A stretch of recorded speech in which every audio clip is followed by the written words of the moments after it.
आज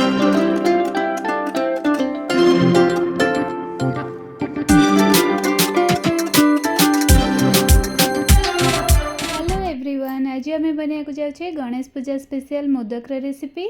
तो यहाँ चॉकलेट मोदकर रेसिपी मु बनाऊँगी। तो यहाँ इंस्टांटली आप बनई पारे से आप बिस्कुट को गुंड करदे, फास्ट ग्राइंड करने। एमती कौन ना जे स्पेसिफिक किसी बिस्कुट ना, जमीक जो प्रकार भी बिस्कुट थी जमीक आपण पाखे मिक्स वाला अच्छी, जमीक थिनर आउट बिस्कुट अच्छी आ लिटिल हार्ट, एमती 3-4टा प्रकार अच्छी। ताकू भी आप एकाथरे मिसेकी नहीं ग्राइंड करके तार पाउडर को आप यूज करें। तो से पाउडर को आम एवं गोटे बड़ बाउल नहीं जावा। तापरे एबे सेतरे आमे milk powder 1 to 2 tablespoon milk powder add करवा।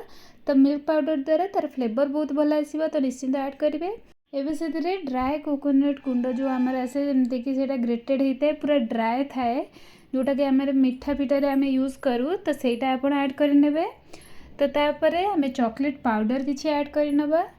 तो तापर एबे देखंतु सेतरे कंडेन्स्ड मिल्क ऐड करवा। तो मीठा बनइले माने आपन को ये कंडेन्स्ड मिल्क ऐड करिया को पड़िबो, जहाँद्वारा कि बहुत ही भल फ्लेवर आसीबो।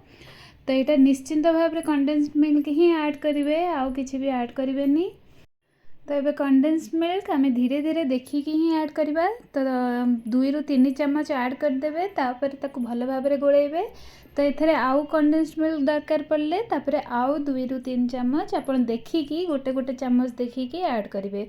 जमती कि सेटा पूरा माने जमती कि आमर अटा जमती आम डफ करे, तो सही टाइप्र जमती कि डफ हवा पर्यंत आम ताको ऐड करवा। तो एमती धीरे धीरे देखिए ऐड करवा, एका संगे ऐड करदेवेनि। और जदि भी आपणकर बेसी ऐड हो जाऊँगी टिके पानिया, माने जमती कि टिके बहुत ही सॉफ्ट हो जाऊँगी, माने जमती कि सेटा गढ़ी हेनी। तो से आपड़ एक्सट्रा जदि बिस्कुट्र गुंड रखि थे, ना से जो नड़ियार जो कोरा जोटा कहते ड्राइड पूरा, तो सहीटा रखि थे, तो सहीटा को आपण तादेह मिसेकी ऐड करें। तो आपण पाखे जदि पूरा ड्राइड आ नड़ियार गुंड जो नाही, तो आपण कौन करेंगे ना, आग नड़िया को कोरिकी ताकू टिके जस्ट सुखई देबे, तापर आपण से ऐड करदे। तो ये तो मार्केट रे मिल जाऊँगी, जदि आपण मार्केट किनिया चाहना तो सेमती आपण करें। नहले आपणकर जो कोकोनट पाउडर मिलूँ ताकू ऐड करें। तो देखो ऐड कर सारापर आम ये भाव में डफ करके गोटे जगह रखदेले। तापर एबे गोटे जगह टूटी फ्रूटी ऐड करनबा। तो टूटी फ्रूटी आम स्टफिंग ये दबा, तो टूटी फ्रूटी को ऐड करनबा। तापर एबे सेतरे जो आमर ड्राई फ्रूट पाउडर जो दरदरा पाउडर सेटा को ऐड करनबा। तो मैं ये दरदरा पाउडर ये जमती कि ड्राई फ्रूट लड्डू बनई थी। तो आपड़ जदि जाकि लड्डूर रेसिपी देखी ना ताहले मो चैनल अवेलेबल अच्छी, जाकि देखी नेबे। तो से ड्राई फ्रूट पाउडर को नहीं जावा। तापर एबे मोदकर छांचटा नहीं जावा। तो मोदकर छांचरे आग पानी हाथ टिके हो जावा, नहले से जो डफ आम तैयारी करछे तो सेटा हाथ में चिपकिबार संभावना अच्छी।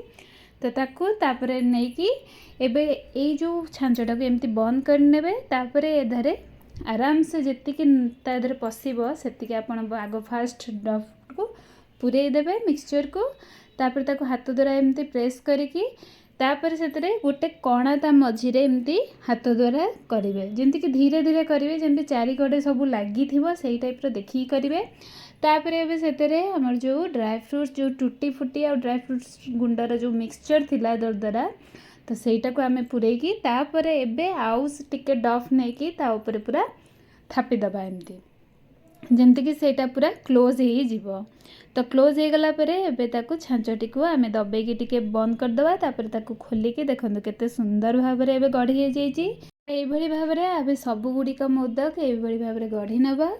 आ गणेश पूजा रे निश्चिंत भाव में भल भाव में इंस्टांट मोदक रे मध्य आम सेलिब्रेट करिपरिबा। तो यही भाव में सुंदर सुंदर रेसिपी देखापी मो चैनल को निश्चिंत सब्सक्राइब करूँ। और जदि मो वीडियो भल लगी था तेज लाइक शेयर निश्चिंत करूँ।